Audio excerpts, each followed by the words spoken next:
মাননীয় স্পিকার, আজ সংসদে আমার প্রথম বক্তব্য।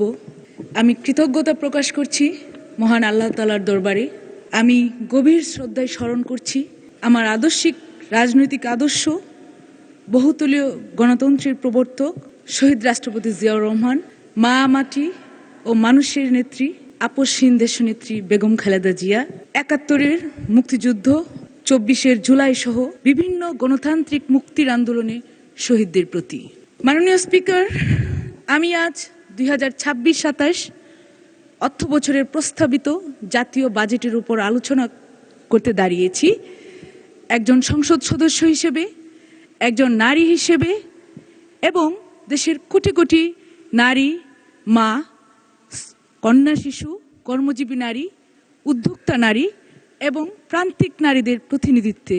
মাননীয় স্পিকার, একটি বাজেট শুধু আয় ব্যয়ের হিসাব নয়, এটির আসল মূল্য বোঝা যায় যখন এটি কতটা মানুষের পাশে দাঁড়িয়েছে, কতটা দুর্বলকে শক্তি দিয়েছে, কতটা প্রান্তিক মানুষকে মর্যাদা দিয়েছে এবং কতটা নারীকে পরিবার, সামাজিক ও রাজনৈতিক অর্থনৈতিক কেন্দ্রবিন্দুতে দাঁড় করিয়েছে।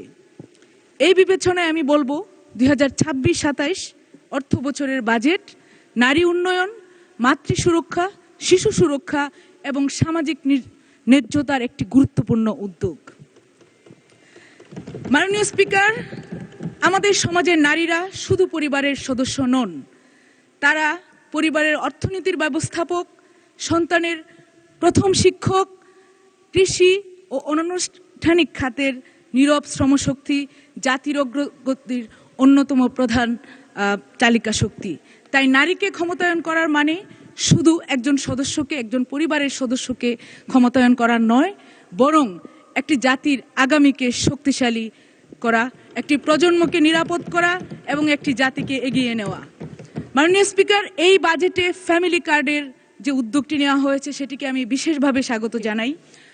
মাননীয় স্পিকার, আগামী অর্থ বছরে ৪১ লাখ নারীকে ফ্যামিলি কার্ড প্রদানের যে সিদ্ধান্ত আনার যে প্রস্তাব, সেটি নারী ক্ষমতায়নের একটি যুগান্তকারী উদ্যোগ বলে আমি মনে করি। নারী ও শিশু নির্যাতন প্রতিরোধে আইনি ও প্রযুক্তি সক্ষমতার বৃদ্ধি, ফরেন্সিক ডিএনএ প্রোফাইলিং ল্যাবরেটরি স্থাপন, বিভাগীয় ডিএনএ স্ক্রিনিং ল্যাব প্রতিষ্ঠা, কুইক রেসপন্স টিম সহ যে উদ্যোগগুলো নেওয়া হয়েছে সেটিকে গুরুত্বপূর্ণ বলে মনে করছি। প্রতিটি জেলায় নারী ও শিশু নির্যাতনের মামলার দ্রুত নিষ্পত্তি, ভিকটিম সাপোর্ট, কাউন্সিলিং এবং আইনি সহায়তা পুনর্বাসনের কার্যক্রমকে আরও শক্তিশালী এবং কার্যকরী করতে হবে। আমি অনুরোধ করব নারী ও শিশু নির্যাতন সংক্রান্ত সেবার জন্য সমন্বিত যে ডিজিটাল ট্র্যাকিং সিস্টেম আছে সেটি চালু করা হোক, যাতে ভুক্তভোগী নারী তার মামলার অবস্থান জানতে পারেন, তিনি কিভাবে সেবা নিচ্ছেন সেটি জানতে পারেন এবং একই সাথে জানতে পারেন যে রাষ্ট্র তার পাশে আছে।